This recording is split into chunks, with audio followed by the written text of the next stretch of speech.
Assalamualaikum warahmatullahi wabarakatuh.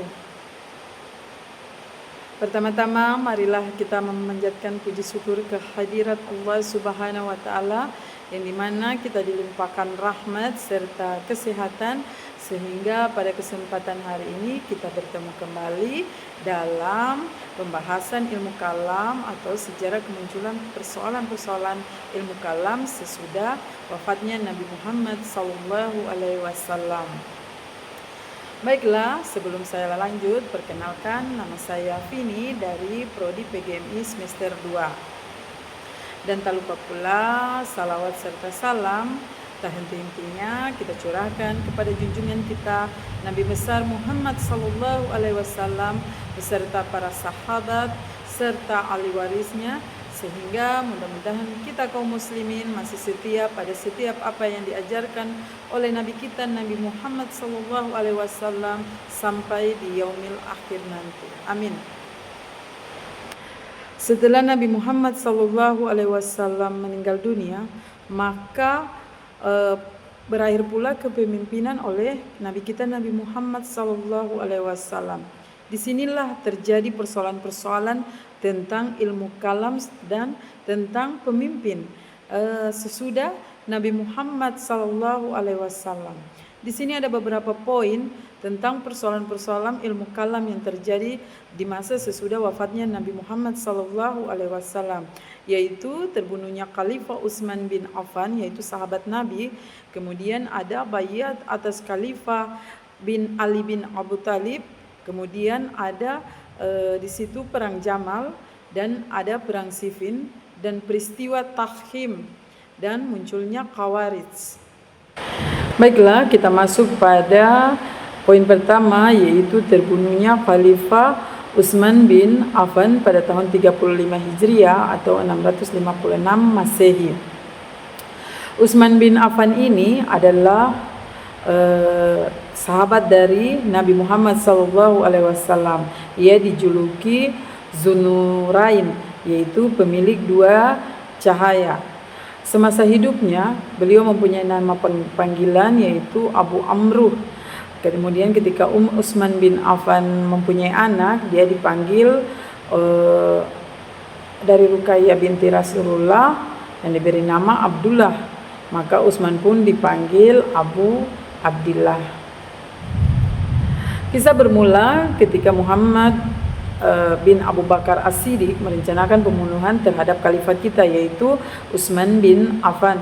Sedang yang melaksanakan pembunuhan adalah Aswadan bin Harhab dan Al-Ghafiqi dan temannya lagi Sunan bin Haraham. Malam itu ketika Muhammad bin Abu Bakar bersama kedua temannya sedang memanjat tebing yang berada di belakang rumah atau dinding belakang rumah, Khalifah sedang membaca Al-Quran yang ditemani oleh istrinya bernama Nailah. Sesudah berhasil menyusup masuk ke kamar Khalifah, mereka segera menyergap Utsman bin Affan lalu membunuh Utsman bin Affan tersebut. Seketika itu juga Utsman gugur. Nailah yang menyaksikan peristiwa tersebut berteriak histeris bersamaan dengan melesatnya 3 orang yang telah membunuh Utsman bin Affan. Nailah terus menjerit.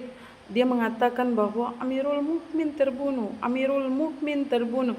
Segera setelah mendengar berita tentang terbunuhnya Khalifah Utsman bin Affan, Ali bin Abu Thalib masuk menuju ke kamar Utsman. Dia melihat Utsman terbunuh dan terpancar dari wajahnya duka yang mendalam. Peristiwa terbunuhnya Utsman bin Affan ini pada tanggal 18 bulan Zulhijjah tahun 35 Hijriah, yaitu Khalifah Utsman genap berusia 82 tahun setelah menjabat sebagai khalifah selama 12 tahun. Ia dimakamkan di kuburan Baqi di Madinah. Asal munculnya kudeta terhadap pemerintahan Utsman bin Affan yaitu mengenai seorang Yahudi yang bernama Abdullah bin Sabah yang menjadi sebab kudeta terjadi. Abdullah bin Sabah berpura-pura masuk Islam dan pergi ke daerah Mesir untuk menyebarkan pemikiran dan propaganda sendiri kepada masyarakat di sana. Disitulah peristiwa terjadinya Utsman bin Affan terbunuh ketika sedang membaca Al-Quran dengan istri tercintanya. Beliau pun dikuburkan di kota Madinah. Baiklah, kita masuk pada poin kedua, yaitu baiat atas Khalifah Ali bin Abu Thalib pada masa 35 Hijriah dan 656 Masehi. Setelah wafatnya Khalifah Utsman bin Affan, mayoritas umat membaiat Ali sebagai khalifah, yaitu sebagai seorang pemimpin. Namun di sini sebagian sahabat menolak atau menunda baiat dan menuntut pengusutan pembunuhan atas Utsman. Terjadilah konflik atau legitimasi atau kepemimpinan terhadap Ali bin Abu Thalib. Ini menjadi dasar perdebatan atau kepemimpinan yang kelak dikembangkan oleh Syiah dan Sunni. Baiklah, kita masuk pada poin kedua, yaitu baiat atas Ali bin Abu Thalib pada masa 35 Hijriah sampai 656 Masehi. Ali bin Abu Thalib adalah sepupu sekaligus menantu dari Nabi kita Nabi Muhammad SAW dan penerusnya sebagai khalifah keempat yang memerintah pada negara Islam pada saat itu. Pertama kekhalifahan Rashidin dari tahun 656 hingga kematiannya pada tahun 661 Masehi lahir pada pasangan Abu Thalib bin Abdul Muttalib dan Fatimah binti Asad. Ali muda dibesarkan oleh sepupu Muhammad dan menjadi salah satu orang pertama yang menerima ajarannya. Ali memainkan peran penting pada tahun-tahun awal Islam ketika Muslim dianiaya dengan kejam di Mekah. Setelah imigrasi atau hijrah ke Madinah pada tahun 622, Muhammad mengawinkan putrinya Fatimah kepada Ali dan bersumpah persaudaraan dengannya. Ali menjabat sebagai pada saat itu sekretaris dan wakil Muhammad. Pada periode ini merupakan salah satu pembawa bendera pasukan Islam. Banyak ucapan-ucapan Muhammad yang memuji Ali. Banyak ucapan Muhammad yang kontroversial diucapkan pada tahun 632 di Qadirkum. Barang siapa yang menganggap aku sebagai maula, maka Ali adalah maula untuknya. Penafsiran kata polisemi ini di bahasa Arab masih diperdebatkan. Bagi Muslim Syiah, Muhammad memberikan Ali otoritas agama dengan politiknya, sementara Muslim Sunni memandang hal ini hanya sebagai pernyataan persahabatan dan hubungan yang baik. Ketika Muhammad meninggal pada tahun yang sama, sekelompok Muslim mengadakan pertemuan tanpa kehadiran Ali dan menunjuk Abu Bakar As-Siddiq pada tahun 632 sampai 634 sebagai khalifah baru mereka. Ali kemudian melepaskan klaimnya atas kepemimpinan dan mengundurkan diri dari kehidupan publik pada masa pemerintahan Abu Bakar dan menggantinya. Dampak teologis dari konflik legitimasi kepemimpinan yaitu timbul pertanyaan, apakah khalifah harus dari Quraisy tertentu atau apakah sah baiat di tengah konflik? Ini menjadi dasar mungkin perdebatan kepemimpinan yang kelak dikembangkan oleh Syiah dan Sunni. Baiklah, kita masuk pada poin yang ketiga, yaitu Perang Jamal 1 tahun setelah masa kepemimpinan Utsman bin Affan, yaitu 36 Hijriah dan atau 656 Masehi. Peristiwa sejarah terjadi antara pasukan Ali dan pasukan Aisyah di Talta dan Subair. Kemudian berakhir dengan kemenangan Ali. Setelah pertempuran hebat, ternyata Ali bin Abu Thalib yang menang. Kemudian dari peperangan ini, dampak teologisnya itu bagaimana status imam para sahabat yang saling berperang. Kemudian apakah salah satu pihak kafir, salah satu dari mereka dikafirkan. Dari sini lahir kecenderungan mengkafirkan pihak lawan dan atau menangguhkan penilaian cikal bakal mujriyahnya, yaitu di sini umat pusing di mana mereka harus mengikut kepemimpinan karena para pemimpin di sini saling menyerang dan saling mengkafirkan. Kemudian kita masuk pada poin yang keempat, yaitu tentang Perang Siffin, yaitu 37 Hijriah sampai 657 Hijriah. Terjadi antara Khalifah Ali dan Muawiyah atau Gubernur Syam. Mereka berperang dan hampir kalah. Kemudian pihak Muawiyah mengangkat mushaf Al-Quran sebagai seruan damai karena saking tersudutnya mereka. Kemudian apa dampak teologis dari konflik tersebut, yaitu timbulnya perdebatan, bolehkah konflik diselesaikan dengan manusia? Apakah hukum Allah boleh ditunda? Yaitu menjadi pemicu utama lahirnya Khawarij. Baiklah, kita masuk pada poin kelima, yaitu peristiwa tahkim atau biasa disebut arbitrase.